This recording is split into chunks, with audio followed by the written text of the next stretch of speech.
baby. We live in Brooklyn, baby. Hello. Hi. No, I was just singing. I just had Billy Preston on my mind for a while. I mean, because of that big, huge afro he had. Mm-hmm. And mind you, because I was seeing a story about a woman, I think in Louisiana, that has the Guinness Book of World Record for the biggest afro. How big is it? So shit is like 4-point-something feet around. I mean, it looks her afro looks bigger than the fake afros people put on at football games and shit like that. Damn. It's bigger. I mean, shit almost looks like it's just outrageous. The super fro. So so I was thinking of that, and I was thinking of Billy Preston. So I was singing nothing, whatever. Gotcha. So, Yeah, this is the good news show. this right here is good news. Yeah, this right here. Last segment we talked about McDonald's got exposed, probably for naught, but at least they got exposed, and they were forced, just like the aforementioned Morgan Spurlock forced them, even though they claimed that they had nothing to do with it. Coincidentally, after Super Size Me came out and got all its fucking attention and everything, they cut out the Super Size from McDonald's. Yeah. Coincidentally, about 3 months later. Coincidence. Strictly coincidence. Yeah. And so now Chef Jamie has finally gotten enough attention so that these dudes stop putting ammonia. So they're gonna just switch the pine sol. Yeah, exactly. That's basically they're gonna switch fucking something else. And their probably burgers. soak it in Listerine and shit or something. So we continue with the good news show. This is good news. It is good news. Well, at least for now. Of course, these scumbags are going to try to appeal. Again, you've heard we've done at least 3 or 4 shows on this subject matter. Stop and frisk here in New York City, where cops are basically. I sent you that video, right? Which one? The one with the kid. The Oh yeah, the kid with the iPhone. Right. The video where he recorded it. Yeah. Right. And he was. That kid said he was stopped within like 2 blocks of the previous stop. Right. And the cops threatened to break his arm. Mm-hmm. Told him to shut the fuck up. When he asked, "Well, why you guys keep stopping me?" It was like, "Because you're a, what do you call him? Some it wasn't like you look suspicious, like you're a monkey or a monkey or a mutt or a mutt, mutt or some shit like that. Basically, any kind of activist that saw that would realize this guy's rights were being completely violated, and it's because of so-called probable cause or whatever the fuck the reasons that they have behind the stop and frisk. And I kind of want to find a particular statistic because this is the one at the end, because that's the one I'm thinking about. About the percentage that actually get ticketed. Exactly. Oh yeah, that's the one. Okay, well we'll get to that one, but we'll get to that because to me that blows because either let's take it slow. Start. All right. Start. So basically, a judge rejected the stop and frisk law here in New York City. A federal judge ruled on Monday that the stop and frisk tactics of the New York City Police Department violated constitutional rights of minorities in the city. Repudiating a major element of the Bloomberg administration crime-fighting legacy. The use of police stops have been widely cited by city officials as a linchpin of New York's success story in seeing murders and major crimes fall to historic lows. The police say that the practice has saved the lives of thousands of young black and Hispanic men by removing thousands of guns from the streets. Get out of here. By removing. See, you know what? If that's a direct quote, by removing thousands of guns from the streets, then that statistic at the end, somebody is blatantly lying. Yeah, no kidding. Completely lying. So just remember what he just said. That's the quote. Removing thousands of guns from the street. Okay. So. But a judge, Shira A. Scheindlin, found the police department resorted to the policy of indirect racial profiling as it increased the number of stops in minority communities. That has led to officers routinely stopping blacks and Hispanics who would not have been stopped if they were white. Ooh, really? Are we playing the race card by even mentioning that? No, that's a fact. Yeah. I guess it's not a race card when it's a fact. The judge called for a federal monitor to oversee broad reforms, including the use of body-worn cameras for some patrol officers, though she was not ordering an end to the practice of stop and frisk. That's why I said sort of kind of a win. In her 195-page decision, the judge concluded that the stops, which soared in number over the last decade as crimes continued to decline, demonstrate a widespread disregard for the Fourth Amendment, which protects against unreasonable searches and seizures by the government, as well as the 14th Amendment Equal Protection Clause. She also said, I also conclude that the city's highest officials have turned a blind eye to the evidence that officers are conducting stops in a racially discriminatory manner. Okay, I like where she's going with this, though. See, my whole thing is this, and correct me if I'm wrong. Crime in New York City started dipping back in the Giuliani era. Yeah. He didn't have a stop and frisk program, right? No. He just, I think what they had was, I forgot because we covered the story. It basically get them coloreds. No, it wasn't that. He just I think it was something he had. He basically reallocated task force that was there for another purpose and pushed them into the inner cities. So he went just batshit crazy, and that's when all of this stuff happened. After basically because he came in on the tail end of the crazy crack shit, right? The crazy crack violence and all the stuff there. So I think what I think it was I think they had the major drug task force repurposed to actually deal with the regular city crimes and so on and so forth. Right. So basically, but either way, it's not fucking Bloomberg, right? So they're taking credit for some other guy's regime. Yeah. That's number one, at least partial credit. Yeah. Number two, again, I think on the show where I wasn't here, was you and Brooklyn show. Yeah. You saw a statistic that said that, what percentage wise? No, that's what. See, I thought that was here. About the white folks. Yeah, exactly. But she actually mentions it here about how it's more likely to find a weapon from the white people that they stop than the minorities, yet they stop so many more minorities. So that means out of the small amount of whites that they happen. So imagine if they stopped as many whites as they did as far as their minority. Then you'd really be saving those minority youth. Exactly. You'd really be getting weapons off the street because the main thing is, how are they going to release, where's the statistic at the end where they talk about how many that, about 83% of the stops between 2004 and 2012 involved blacks and Hispanics, even though those two demographics make up just slightly more than 50% of the city's residents. Now, then it goes on to say... There's more, man. Yeah. What the hell is that? See, this is the one I'm talking about. She noted that about 88% of the stops resulting in the police letting the person go without an arrest or a ticket.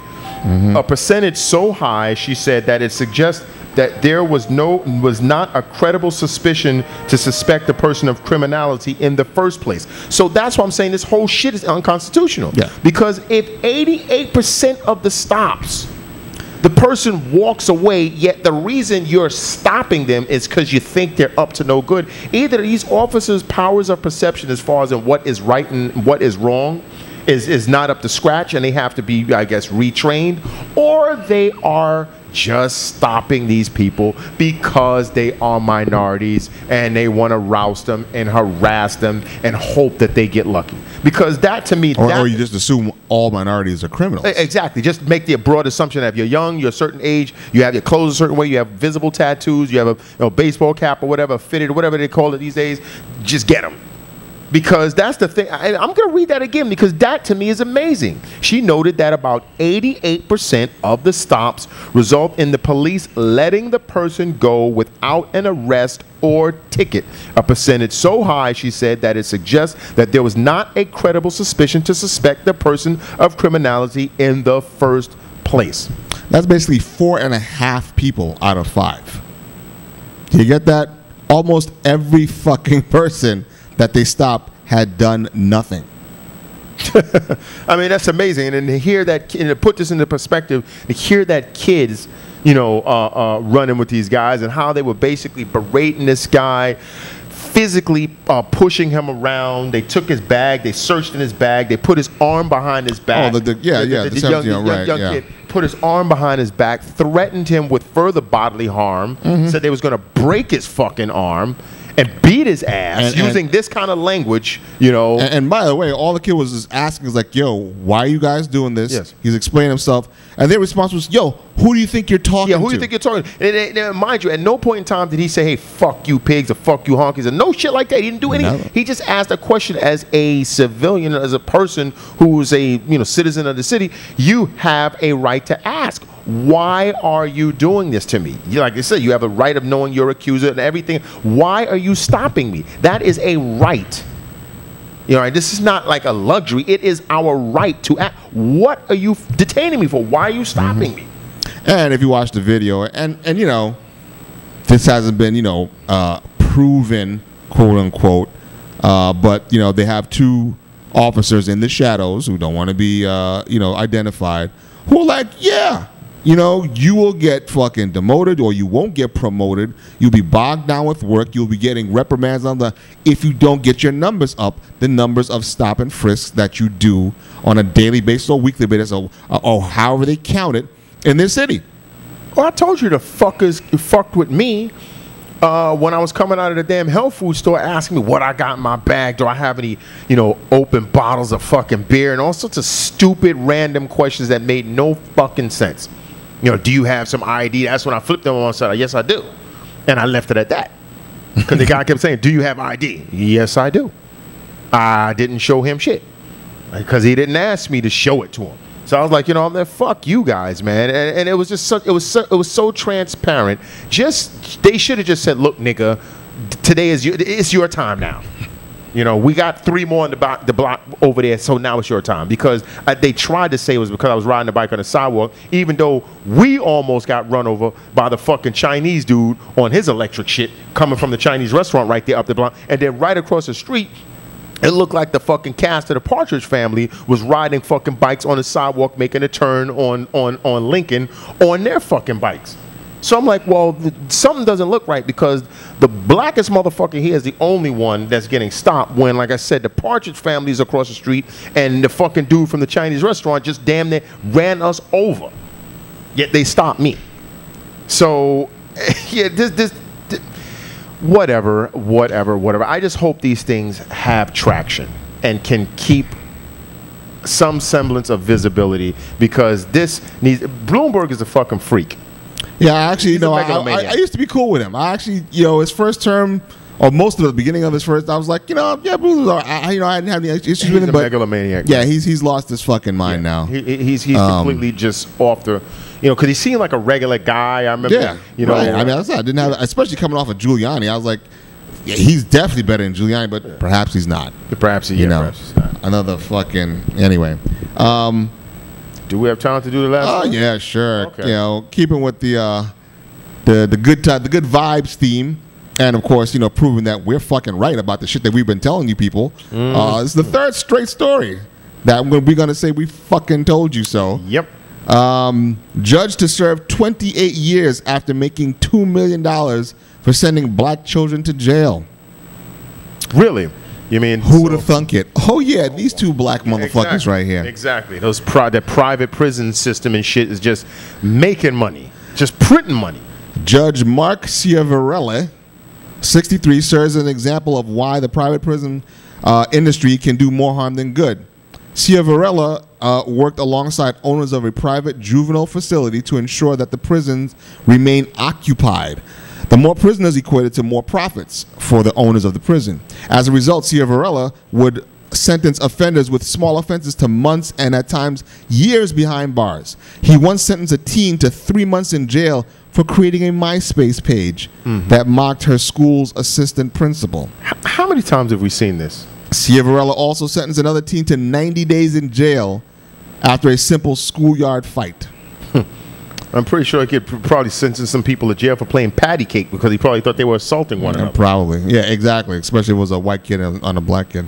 But after federal investigation, it was discovered that Ciavarella and his colleague, Judge Michael Conahan, received more than $2.6 million from the privately run youth center owned by PA Child Care.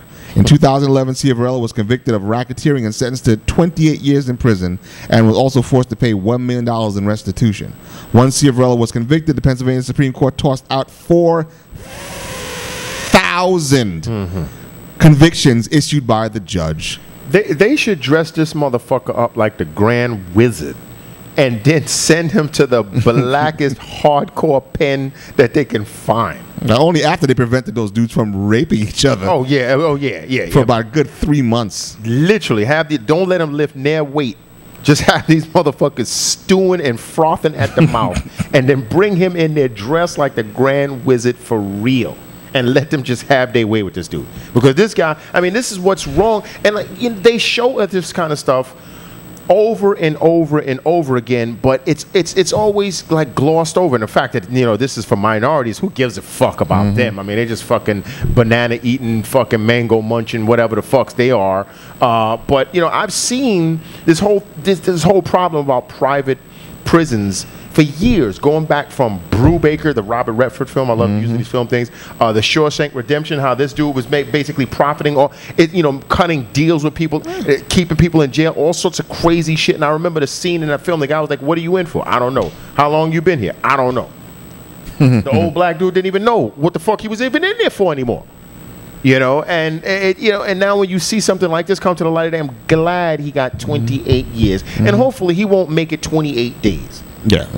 But see, folks, this is why there is no such thing as the race card. Okay? That's what I just said. We don't make fucking shit up. It's called the fact card.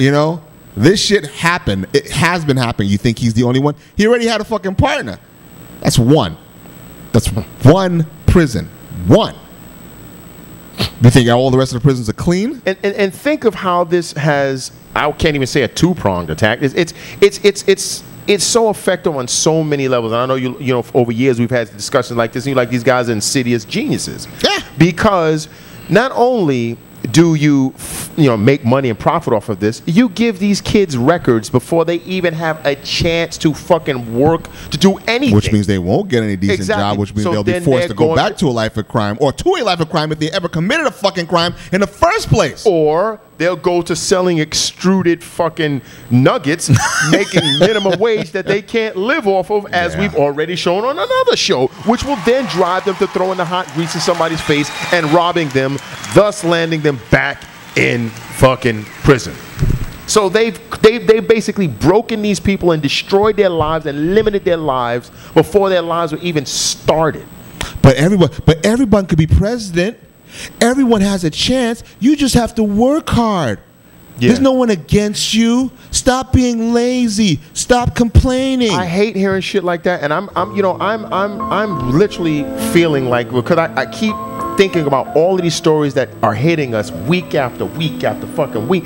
I'm telling you, the only way this shit is going to stop, because all those people that say, "Oh, you can work hard," because this shit doesn't happen to them or their kids. Exactly. Like I said, someone said, wanted me to see that Fruitvale Station. I was like, I've already seen the fucking video. I don't need to make more of an attachment with this guy seeing his life up until his last moments where he was murdered like a wild dog on the fucking floor. I don't need to see any more of this to make me feel any more upset. I'm already there. My cup ranneth over, and spilleth into the street, like blood should be. Because that is the only thing. And in this situation, I am advocating violence, which is most likely going to result in a lot of death, and it would result in black deaths. But we've been dying anyway. But we've been dying with a boot on our neck. Why not die in a hailstorm of bullets while some of these motherfuckers with a cigar in our fucking mouth, with a Mexican gun belt, with an M60 just shooting up the fucking place, and then we get killed? Because until this kind of shit happens to the powers that be's children and shit like that, it will never change. For all I know, they probably sacrificed this motherfucker. Like, you got to go down. We need a high-profile bust, like they do in the drug shit. You'll raid the place. We'll give you a couple of keys or whatever, and then we can go right back to business tomorrow. So you get your bust, and we can, do work next month. Who knows what the fuck? This is just more, like I said, I wasn't thinking that when we first started the show. I didn't necessarily think that we should definitely go on a kill spree. But really, something has got to change that's not going to be able to be done, in my opinion, with fucking protest zones. And this is the happy show, ladies and gentlemen. Yeah. Yeah, because that is a little good news. They threw us a good nugget. So, yeah. So this motherfucker got caught. McDonald's got caught. Yep. And Sanchez still stinks. And Sanchez still stinks like a fucking bum. There you go. There you go. Anyway, folks, thanks again for joining us. You can check us out on Twitter at Insanity. That's yours. Insanity Check 12. Yeah, that's you. Okay, we can check us out on our Google Plus circles. At Insanity Check. Okay, our Facebook page. At Insanity Check. And our YouTube channel, which is Insanity Check Radio. Take care, everyone. See you next week. Skillet Sauce Ken 8. Later. Take care. Peace.